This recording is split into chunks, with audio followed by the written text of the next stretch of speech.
Antonio Diaz, thank you very much for coming on to theboxingbar.com and welcome, my friend. Thank you.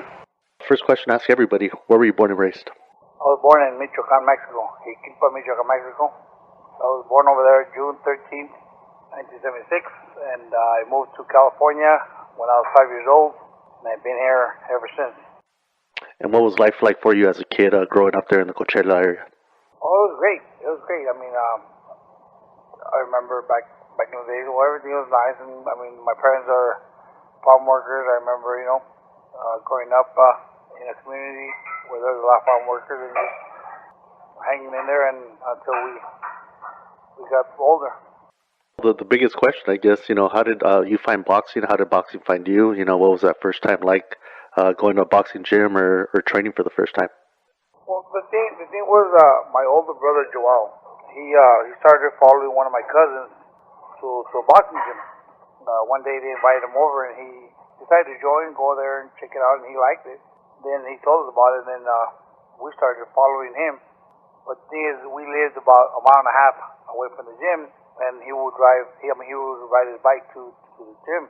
So my dad would let me go one day, my brother Julio another day, my brother Jesus another day.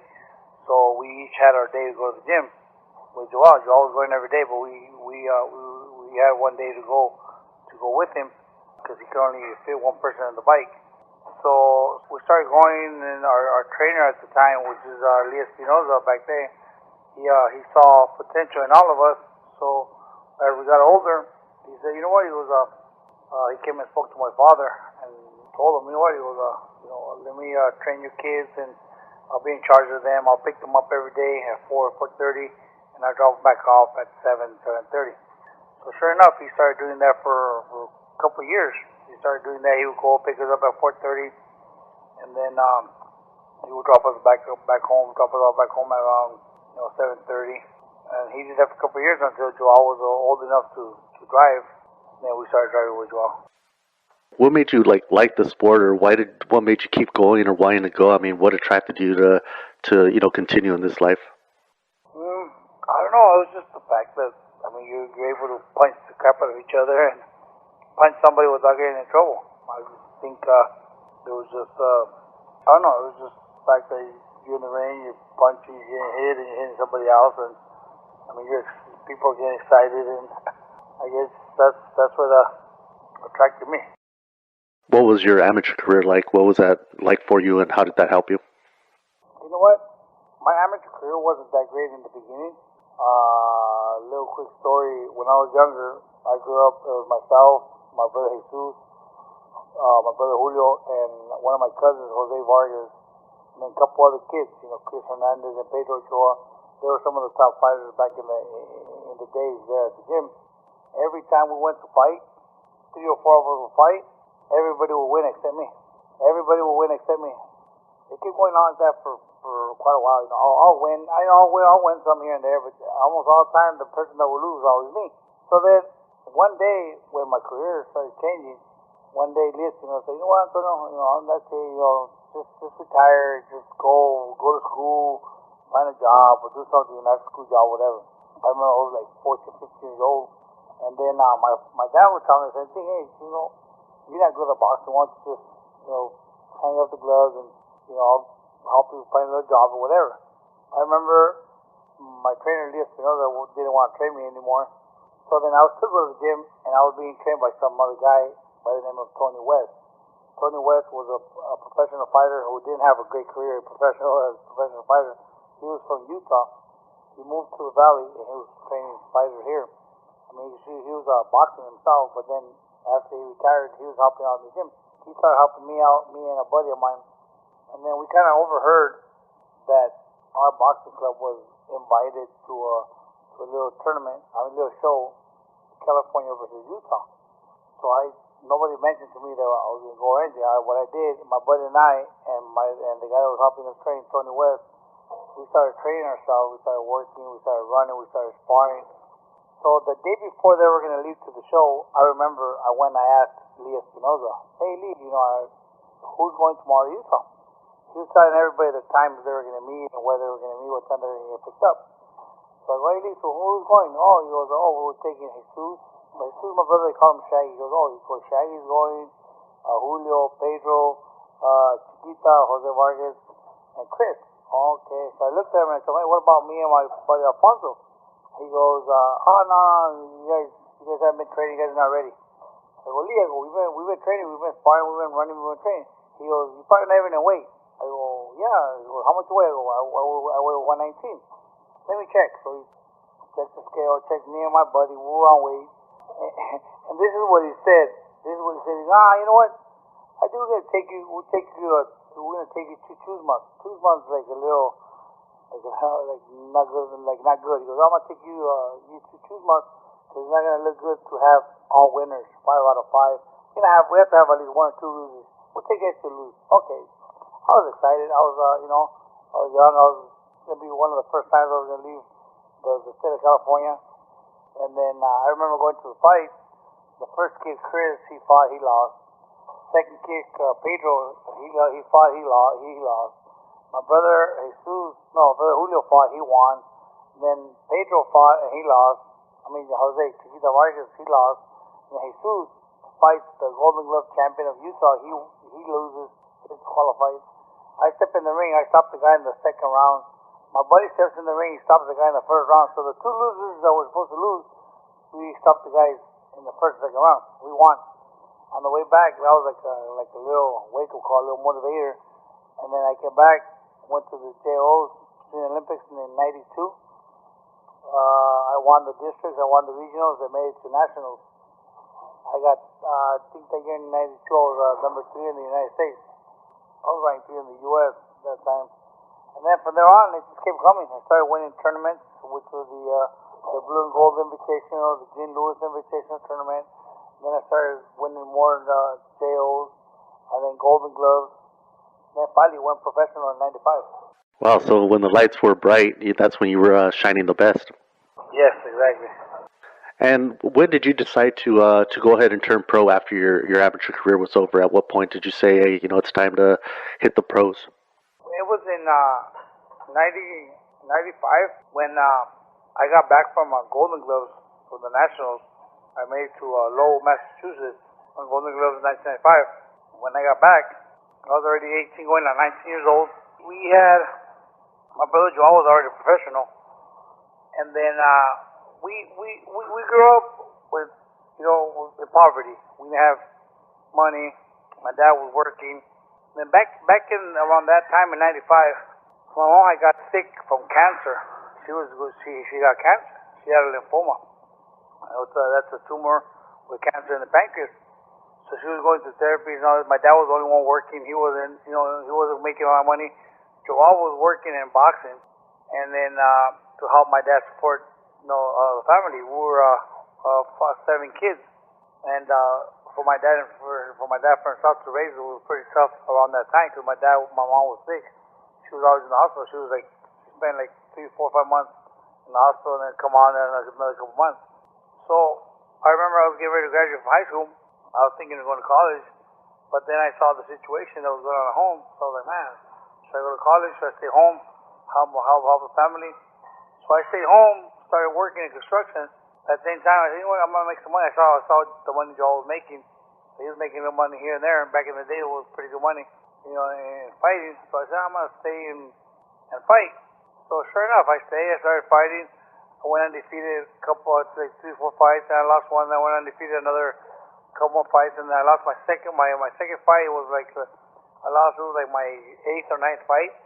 But after that, I went to the fullest. I went undefeated for like 20 some fights, and that's when my career started changing. I started doing good.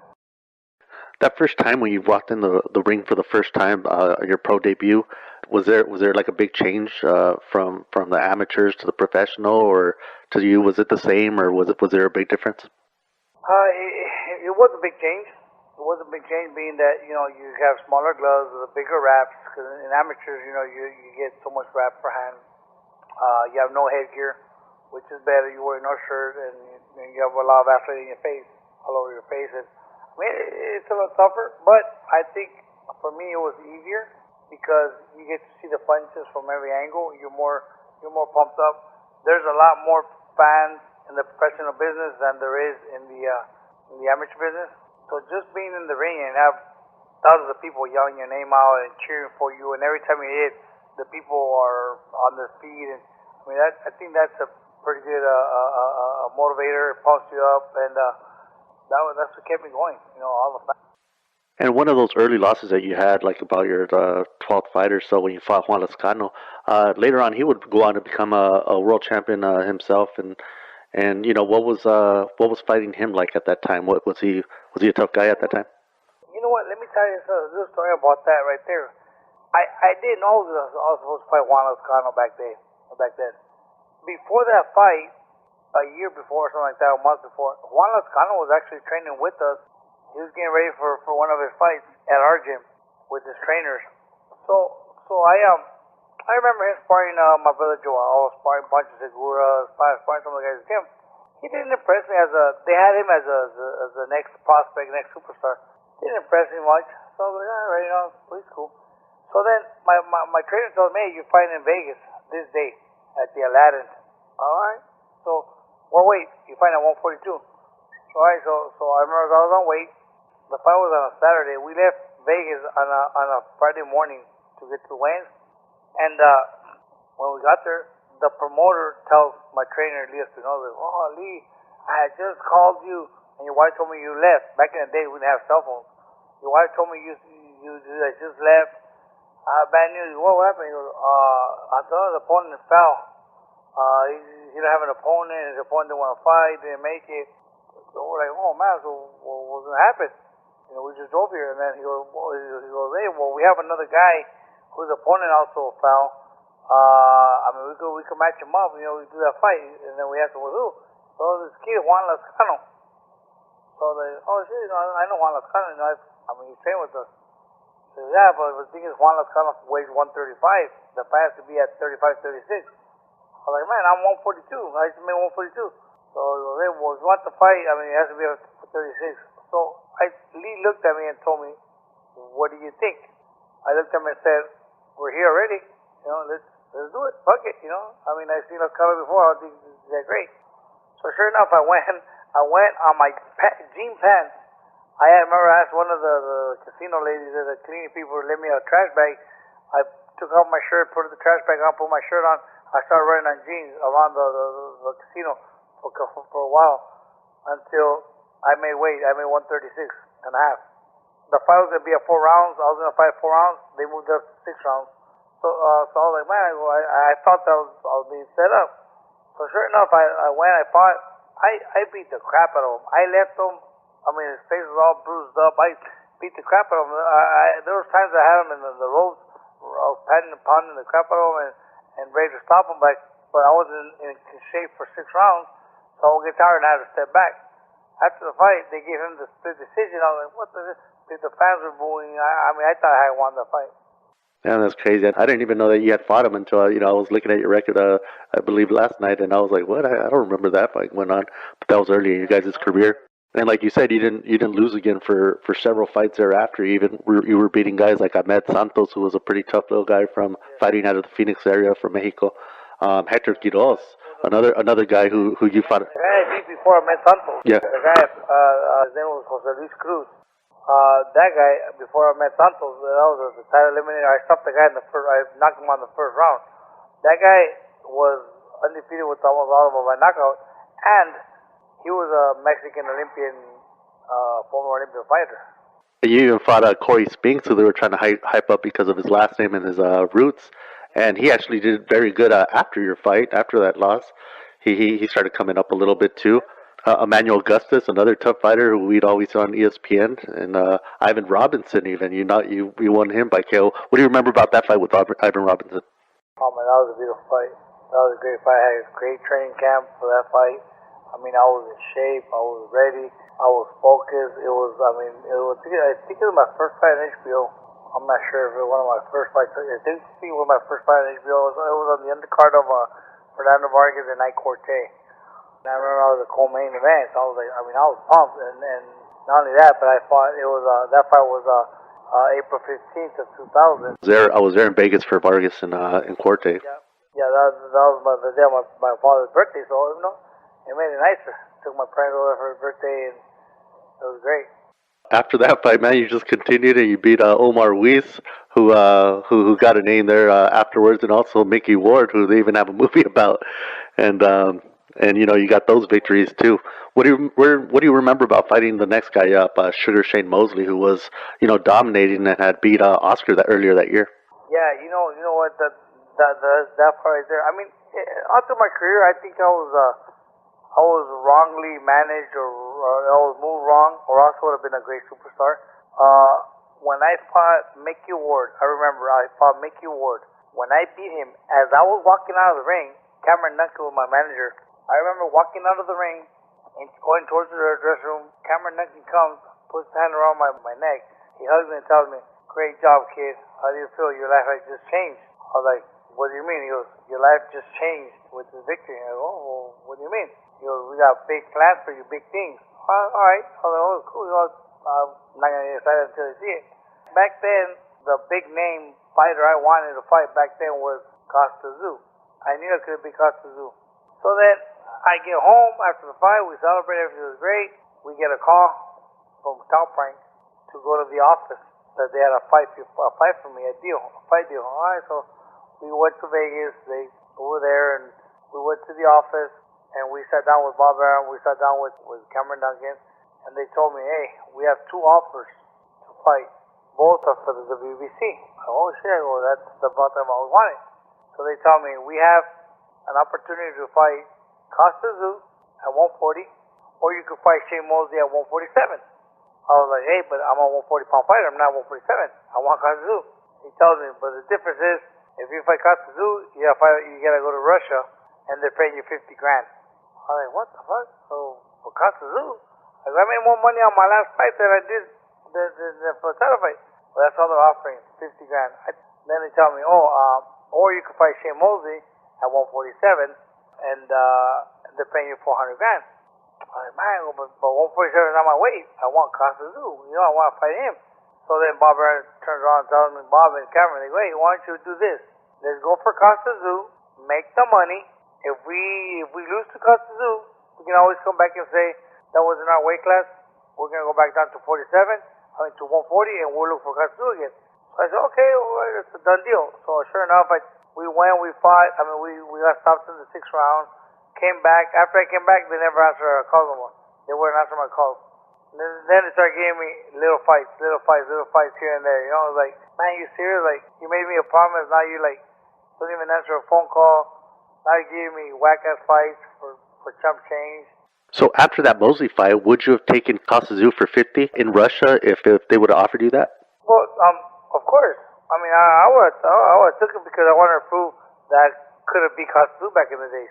I actually wanted to take the fight with Costa Zoo before the Mosley fight. Wow. I wanted to take the fight because I wanted to prove. I said, "Okay, I go fight Costa. I'll beat it. I know I can knock him out because Costa Zoo was easy to get knocked out. He didn't have a chin. He had power.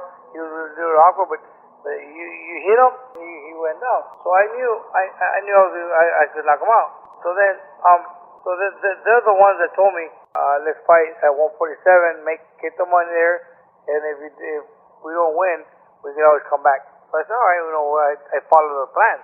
But after I followed the plan, they never followed the plan they wanted. Oh, so they never kept the word, man. That asked you out of they asked you out of a nice fight there and a nice paycheck too, man. Oh yeah, and then after I came back, I fought in Central California. Then I fought in Arizona. Then I fought some other place, and then when I got married, I go on my honeymoon. Come back from my honeymoon and said, "Oh, you're fighting Antonio Margarito." I was like, "Oh shit!" I was like, "All right." Antonio Margarito, every time somebody throws out his name, there's a lot of questions there. Did you ever have a question about your fight with him and how they say that he was probably doing that whole gloves thing for many years? Did you ever think like that? I know for a fact that I could put it down on anything that when I fought him, he was wearing that plastic shit. And I guarantee it, I put my life on the line that he had it. Because if you look at the fight, the first rounds, I was dominating easy. I mean, he was hitting me, I was taking the punch like nothing. I wasn't getting bruised. After the 7th round, I could tell the difference on the punch. Every time he hit, it felt like if I was getting hit with a rock or something hard. I was like, "Man, what the fuck?" I was like, "This guy's all of a sudden, right?" So In the 8th round, he shut my whole face. He closed my eyes with everything with a couple punches. The same thing he did to Miguel Cotto. 9th round, the same. The punches were feeling harder, like harder and stronger. Like, man, I go, this guy's not getting stronger and stronger. Like, what the fuck? So. Well, that would be the plaster hardening as the rounds went from the sweat. After so many rounds, the sweat and everything hardens the plaster. So what happens, after the 10th round, my brother starts to fight, okay. His cornerman comes and tells my brother, hey, that was a good stoppage because the more the fight goes, the stronger Margarito gets. It wasn't the stronger Margarito gets, the stronger his fucking hands get, So finally, after I see that Cotto fight, and I see what happened to Cotto, I put myself in a position, I go, the same thing happened to me, same thing. And then I started thinking, he got caught doing plaster, fighting Shane Mosley. He was the main event. He was a big superstar. It was a humongous fight. So then you start thinking about like, okay, if he dared to do that in a fight where all eyes are on you, what makes you think he didn't do it on a fight where he was just the undercard? The attention was not on him. That's true, man. That's true. You know what I mean? He dared to do it on a big fight with Mosley where, although the hype, it was a mega fight back in the days. What makes you think he didn't do it on little undercard fights where all the attention was the other guys and you were just like the undercard? Of course. Absolutely, and a lot of people do accuse him, and that's why I wanted to ask you, because I know a lot of people do talk about that. Yes, the only thing I didn't like is the kind of punishment they gave him. They fined him with $100,000. They suspended him for a year. But yeah, he came back and fought a $3 or $5 million fight with Pacquiao. What kind of punishment was that? Yeah, that was a reward, if anything, and then he got a rematch with Cotto, too. Exactly. Another couple million. It's like, dude, you serious? Killed somebody. He endangered the life of a lot of fighters. Jimmy Resto and Pat Maluas got banned from boxing. They went to jail. They were banned for so many years because of what they did. And this guy gets rewarded with like $5-6 million after that fight. Felix Flores down the line. You fight a tough up-and-comer Felix Flores. You also fought another one, Victor Ortiz. What do you remember about that fight with Victor Ortiz? Victor Ortiz, man, it was a tough fight. When I fought Felix Flores, I had stopped for like 3 years. Then I came back, and I was weighing like 210 pounds. And when I fought Felix Flores, I started working like a month before. And then I went down to like 160, and then they got me that fight at 152. So I fought at 152, and then after that fight, I started going down to 47, 150, and then 47. Then I fought a kid by the name of Castro, Jorge Castro, pretty tough kid. I fought him at 143, 144, and it was tough because I was from 210. I had been fighting at 147, 150, 147, 150, and now I go down to 142, 144. When I fought Victor Ortiz, I fought him at 142.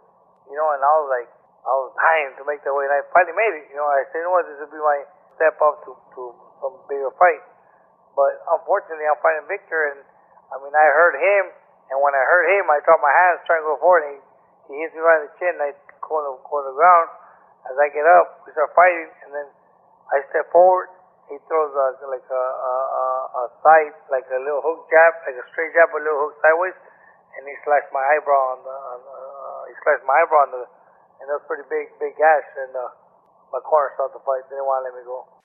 And yesterday, I got the chance to ask a guy by the name of Ernesto Baby Cepeda, about who you fought in your very last fight. It was his last fight. I asked him about your guys' fight together, and he said something like, I remember him being very strong and very aggressive, and we both had our last fight together. What do you remember about that last fight with Ernesto Baby Cepeda? Yeah, Cepeda, it was my last fight. I had announced it was my farewell fight here in my hometown in Spanish Springs, where I started my career. And then I remember him coming. I remember him fighting my brother Julio a while back. And so he got bigger. He was also strong. He had his moments. I had my moments, and I had to come out strong and let my hands go because it was my hometown. I wanted to please my fans, And yeah, I think I stopped him in the 8th or 9th round. And like we said, it was your last fight. At what point did you say to yourself, "All right, this is the end"? Did something happen, or why did you decide to stop fighting at that time? After the Victor Ortiz fight, I took like a couple years. I wasn't fighting. I was already tired of the running, the training. My elbows were hurting. My knees were already hurting from the run. I was already tired of the diet. So I said, what?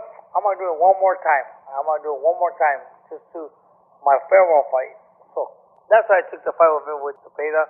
And in between, there was times in between my training camps, I was like, man, why did I do this shit? Why did I take this fight, man? It's like, my body was already tired. My elbows were already hurting. My knees to go run. I remember I took we were counting the miles we were running and everything. I think that training camp I did 8 weeks. In 8 weeks, I ran 258 miles just for that fight. I went from 180 something, 189, 85 to 149. And just some random boxing questions. You brought up how the weight issues and how it's hard for a boxer to go down all these different pounds before a month's fight or whatever it might be.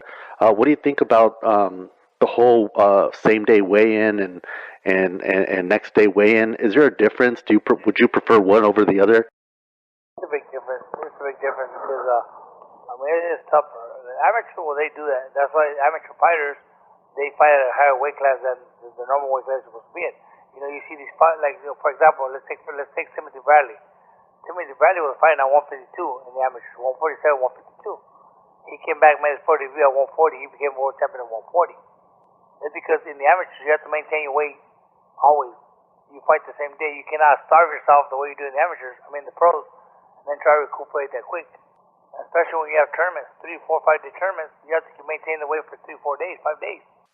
Right now, at the moment, you're working with amateurs. What do you say about the amateur scene at the moment? A lot of people seem to be in a rush to become pros so they can make a paycheck, as opposed to staying amateur like they used to years ago and having several amateur fights to give them a stronger foundation when they do go into the pros. What do you think about amateurs, and when do you think is about the time to turn from amateur to pro? I'm sure everybody's different, but what do you think about that? I think the right time for an amateur to go pro is at 19, 19 and a half.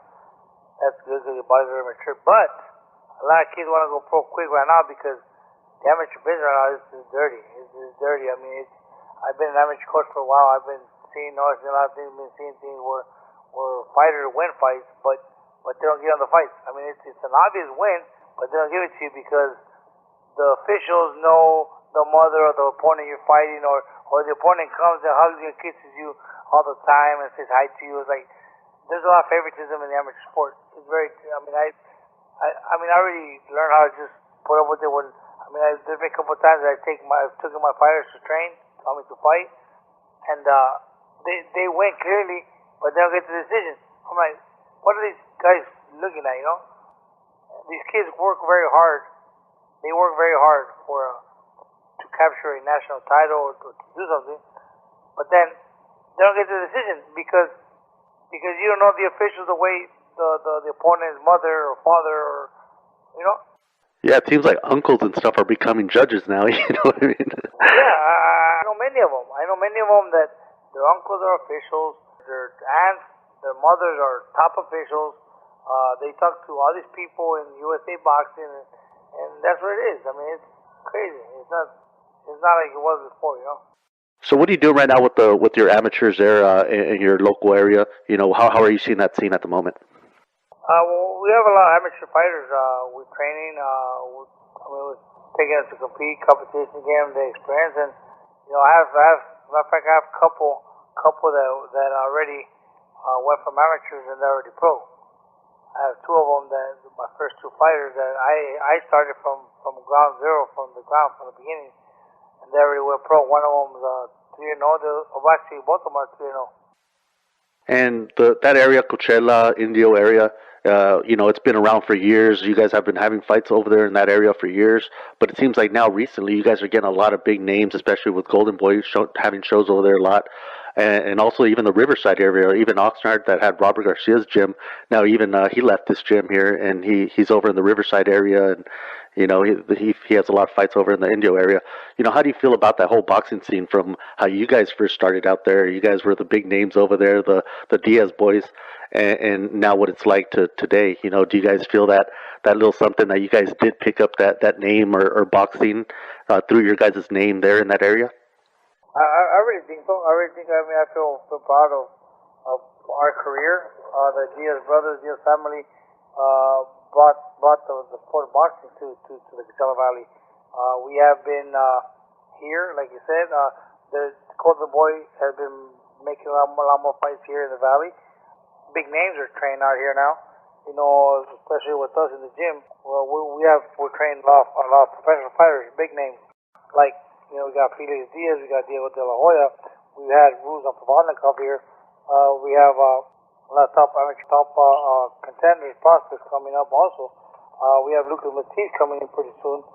We have, a lot of name fighters that are already training here with us. And it's all because of the good work we did, when we were younger.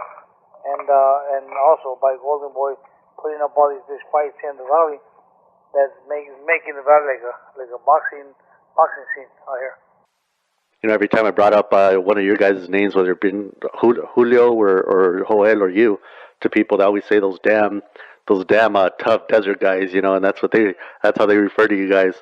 To all of what I call it three big F's: your friends, your fans, your family. How do you want to be remembered once it's all said and done? How do you want people to remember when they think of the name Antonio Diaz or any of the Diaz brothers, but especially your name, Antonio Diaz? How do you want to be remembered in the sport? As a humble warrior. I want to be known as a humble warrior. I'm a humble person, very humble, with people, with fans, with everybody. But when I go in the ring, when I was going in the ring, I became a warrior. And you were that, and you've always been humble, and you've always been very approachable, and I thank you very much for that, and I thank you very much for coming on BoxingBar.com for this interview, my friend, and I thank you very much, man. Thank you for the opportunity.